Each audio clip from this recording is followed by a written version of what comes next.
नमस्कार दोस्तों, स्वागत है आपका मैट बीएचपी चैनल के ऊपर में। ये हमारी दूसरी वीडियो है। आज हम एक मिथ क्लियर करने वाले हैं जो कि काफ़ी लोगों के अंदर में रहता है। मैं आपको बता दूंगा वो ऐसा क्यों होता है।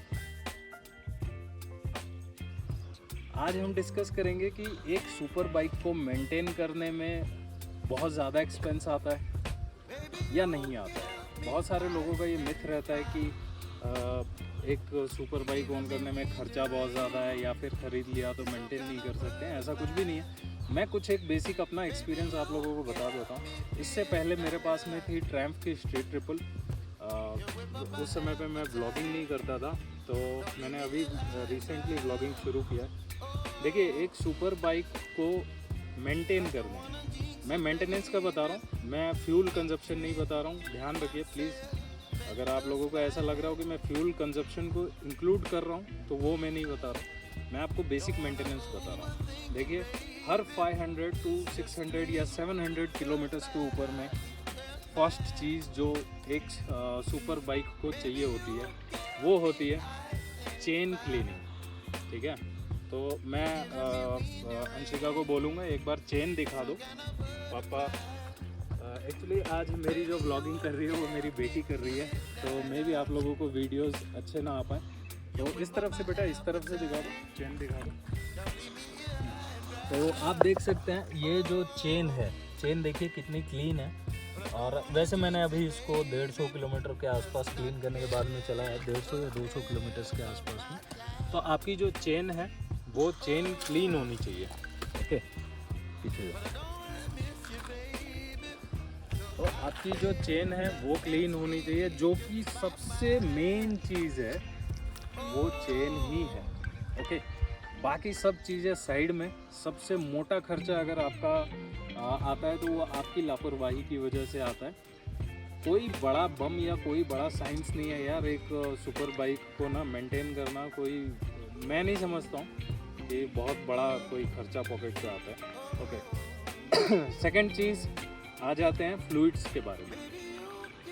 आपको ये पता होना चाहिए कि आपने लास्ट सर्विस कितने किलोमीटर पे। सपोज दैट अगर आपने लास्ट सर्विस 5000 किलोमीटर्स पे करवाई है तो आपको पता होना चाहिए कि कंपनी ने बोला है कि एवरी 5000 किलोमीटर्स पे आपकी सर्विस होनी है। तो आपको नेक्स्ट 5000 दैट मीन्स 10,000 किलोमीटर्स के ऊपर में, इनफैक्ट उससे 100, 150, 200, 500 किलोमीटर पहले ही आपको अपनी बाइक को सर्विस के लिए दे देना है। और मैं अपनी बाइक की सर्विस खुद करता हूँ, तो मेरे को खुद एक्सपेंस इतना महसूस नहीं होता है। बाकी मैं आप लोगों से रिक्वेस्ट करूँगा कि आप लोग अपनी सुपर बाइक को खुद ही सर्विस कर सकते हो। ओके, ये कोई सर्विस सेंटर पे जाने की कोई ज़रूरत नहीं है। हाँ, बट कुछ ट्यूनिंग्स हैं जिनको करने के लिए आपको शोरूम पे विज़िट करना पड़ेगा। ओके, तो अब आ जाते हैं थर्ड पॉइंट के ऊपर में। मैंने आपको सेकंड पॉइंट भी बता दिया, आपको फ्लूइड्स पूरे चेक करते रहना है टाइम टू टाइम। ओके, अब आ जाते हैं थर्ड चीज़ के ऊपर में। थर्ड है, आप अपनी बाइक को राइड कैसे करते हो। अगर आप अपनी बाइक के ऊपर में व्हीली करते हो, स्टॉपिस करते हो, स्टंट्स करते हो, तो ऑब्वियसली नो डाउट आपका हर सर्विस के अंदर में कुछ न कुछ, खास करके ये जो आपके शॉकर सील्स हैं, ये टूटने के बहुत सारे चांसेस रहते हैं। इनफैक्ट लीक होने के बहुत ज़्यादा चांसेस रहते हैं। तो अगर आप स्टंट के शौकीन हैं तो प्लीज़ ये वीडियो मत देखिए, ठीक है, नहीं तो आपको ये क्लिकबेट लगेगा और आपको ये वीडियो पसंद नहीं आएगा। तो अगर आप स्टंट करते हैं तो प्लीज़ संभल जाइए और ऐसा मत करिए। और मैं आप लोगों को एक चीज़ बता देता हूँ यार, ये ना, ये जान है। इसको अगर आप अपनी जान की तरह रखोगे तो ये आपको अपनी जान की तरह रखेगी। ओके, तो चलिए आ जाते हैं पॉइंट के ऊपर में। तो ब्रेक सील्स, शॉक एब्जॉर्बर के ऑयल्स, और थर्ड चीज़ आपका व्हील का ये जो रिम होता है, डिस्क के प्लेट्स, ये सारी चीज़ें आपको बहुत कॉस्ट करने वाली है अगर आप इन सारी चीज़ों के ऊपर में ध्यान नहीं देते हैं। तो हम थर्ड पॉइंट के कुछ डीपली पॉइंट्स मैं आपको बता देता हूँ, ये थर्ड के अंदर में इंक्लूड है। ओके, तो फर्स्ट चीज़, ये जो आप ब्रेक, ये क्या बोलते हैं, डिस्क प्लेट्स देख रहे हैं, आपको डिस्क प्लेट को चेक करना है। वो कैसे किया जाता है, अंशिका एक बार इधर पे दिखाओ बेटा। तो आपको डिस्क का जो प्लेट है, इसको आपको उंगली से ऐसे टच करना है। ओके, अगर ये लेवल पे है तो आपको ये पता चल जाएगा कि आपका जो डिस्क पैड है वो घिसा नहीं है। ओके, बिकॉज ये आपको मिनिमम 15 to 20,000 रुपीज़ कॉस्ट करेगा अगर ये ख़राब हो गया तो। ओके, तो इसको चेक करना है। ये बेसिक चीज़ें हैं जो कि आपको सर्विसिंग में छोटे मोटे एक्सपेंस के अंदर में ही रखेंगी अगर आप इन चीज़ों का ध्यान देते हैं तो डिस्क पैड आपको डिस्क के प्लेट्स आपको चेक करते रहना है, डिस्क पैड्स आपको चेक करते रहना है, शॉकर सील के ऑयल लीकेज है या नहीं है ये आपको पता होना चाहिए, आपको बार बार ये चेक करते रहना है। थर्ड चीज़, रेडिएटर ग्रिल को आपको चेक करने का मैं मतलब उसका रीज़न क्या है तो मैं आपको दिखाता हूँ। ये जो ग्रिल्स होती हैं, इन ग्रिल्स के अंदर में कभी कभी क्या होता है, पत्थर उछल करके लग जाता है और ये टूट जाती हैं। तो आप कोशिश करिए कि आप रेडिएटर ग्रिल को मेंटेन करें और एवरी 1000 या फिर 2000 या 5000 किलोमीटर से ऊपर में अगर आपने ये गार्ड लगाया तो गार्ड खोल करके रेडिएटर को क्लीन करना है। रेडिएटर क्लीनर जो आता है वो अलग होता है, इसके अंदर में कोई भी सर्फ से धोने की ज़रूरत नहीं है, आप खामखा पंगा मत लीजिएगा ऐसा करके। ओके, तो अब आ जाते हैं रियर साइड में सेम चीज़ आपको चेक करनी है। ये जो डिस्क प्लेट्स हैं इनको बहुत ये अगर ऐसे आप नाखून से ना ऐसे करके देख लेंगे तो आपको पता चल जाएगा कि ये खुदरा हो गया, बट मेरा अभी ऐसा कुछ है नहीं, बिल्कुल ये प्लेन है, इसका मतलब आपकी डिस्क प्लेट सेफ़ है। ओके, और अगर इसके अंदर में क्या बोलते हैं ऐसे गड्ढे हो जाते हैं ना, अगर ये लेवल पे नहीं आता है तो इसका मतलब ये है कि आपने अपने ब्रेक पैड्स के ऊपर में ध्यान नहीं दिया है। ओके, अब आ जाते हैं शॉक ऑब्जर्वर रियर साइड के ऊपर में। देखिए जो रियर का ये सस्पेंशन होता है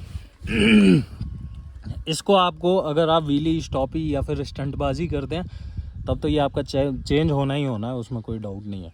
ओके, और इसका जो एडजस्टमेंट है वो सही है या नहीं है, क्योंकि बहुत सारे लोगों का ये थिंकिंग रहता है कि इससे हाइट एडजस्ट होती है सीट की, ऐसा कुछ भी नहीं है, इससे हाइट का कोई लेना देना नहीं है। ओके, अब बात कर लेते हैं कि आपको अगर सपोज़ मान लीजिए आप शोरूम पे जाते हैं तो आपका जो लेबर कॉस्ट होता है वो हर कावासाकी के अंदर में हर पार्ट के ऊपर, सपोज़ मानिए अगर वो थ्रॉटल बॉडी क्लीन कर रहे हैं तो उसका लेबर चार्ज अलग होता है, अगर वो आरपीएम को एडजस्ट कर रहे हैं उसका लेबर चार्ज अलग होता है। तो कावासाकी बहुत एक्सपेंसिव है, तो इसलिए मैं बोलता हूँ आप लोग कोशिश करिए कि खुद की सर्विसिंग खुद करना सीखिए। अब आ जाते हैं कि दूसरा चीज़ क्या होता है, ये जो नीचे ऑयल फ़िल्टर दिख रहा है आप लोगों को, ये ऑयल फ़िल्टर आपको बस चेंज करना है। इसके अंदर में आप अच्छी क्वालिटी का फुल्ली सिंथेटिक इंजन ऑयल आप यूज़ कर सकते हो।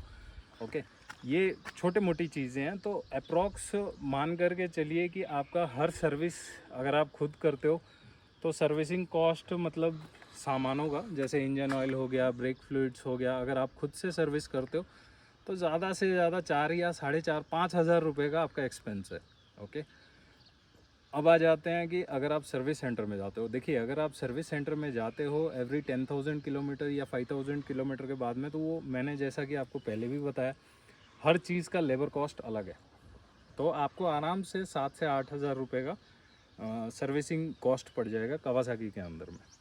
अब बहुत सारे लोगों की ये थिंकिंग रहती है कि सुपर बाइक के टायर्स बहुत जल्दी घिसते हैं, तो ऐसा कुछ भी नहीं है। मैं आपको दिखा देता हूँ, मेरा ये जो टायर है इसके थ्रेड्स अभी भी हैं। ओके, ये डनलप का टायर है, मैं डनलप ज़्यादा यूज़ नहीं करता हूँ, बट अभी फ़िलहाल जहाँ पे मैं हूँ, जहाँ पे मैं अभी वर्किंग पीरियड में हूँ, यहाँ पर शोरूम कोई अच्छा अवेलेबल नहीं है, तो मैं डनलप से ही काम चला रहा हूँ।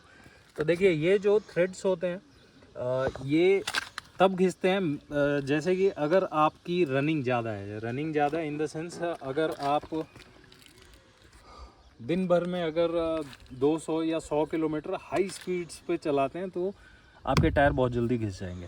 ओके, और टायर का जो एक्सपेंस होता है मैं जहाँ तक जानता हूँ 7,000 to 8,000 किलोमीटर्स आराम से चलते हैं ये सुपर बाइक्स के टायर। और डिपेंड करता है आप कैसे रोड पे चला रहे हो, अगर आपके रोड्स अच्छे हैं, अगर आप अच्छी रोड के ऊपर में चला रहे हो तो बहुत आराम से ये कभी कभी 9,000 to 10,000 किलोमीटर्स भी लास्ट कर जाते हैं। सबसे ज़्यादा टायर जो कंज्यूम करता है वो ट्रैम्प करता है, मेरा बहुत गंदा एक्सपीरियंस है उसके साथ में। ट्रैम्फ के अंदर में क्या इशू है वो मेरे को नहीं पता है, बट उसके जो टायर हैं वो बहुत ज़्यादा खर्च होते हैं, मतलब बहुत ज़्यादा यूज़ होते हैं। तो सुपर बाइक को मेंटेन करना ये एक मिथ है कि बहुत हैवी कॉस्ट है। आई होप कि कार से तो ज़्यादा नहीं होगा ना, तो इतनी तो बेसिक चीज़ है यार। आप लोग घबराइए मत, मेहनत करिए, work hard and earn hard, and these are the things which I have already explained you. So you all have to not to worry about, you don't have to worry about super bike maintenance. Okay brother, if you got the super bike, that means you are having the capability to maintain them. Okay, I told you one and must thing is chain cleaning and chain lubing is a basic thing to maintain a super bike. If you are maintaining the chain cleaning and lubing, that means your bike is going to be fantastic. Okay, in every service you don't have to be worry about your chain sprocket and all. Okay, you just go through every after just 500 kilometers you just have to lube your chain. Okay, clean your chain. That is the basic thing, you don't require any labor. Okay, and one more thing, try to do your bike service by your own. Okay, कुछ नहीं होता है इसमें यार, ये जो screws हैं इनको खोलने में कुछ भी नहीं होता है। ऐसा नहीं है कि आपकी बाइक ख़राब हो जाएगी या आप किसी ट्रबल में फंस जाओगे, nothing. Okay, you just open all of this nuts. Okay, try to experience what's inside that fairing. Okay, how to just open the oil filter, how to change it, nothing is going to be happen. Okay, don't worry about these all things by listening to छपरीज की super bike को maintain करना बहुत hard होता है, nothing like that. And if you are owning a super bike, how was your experience by seeing this video? If you like this video, please like, comment and subscribe. Your subscription and likes help us and motivate us. We will bring back a new content for you. Till that time, be continue with the Mad BHP. Till that time, bye bye, take care. मिलते हैं अगले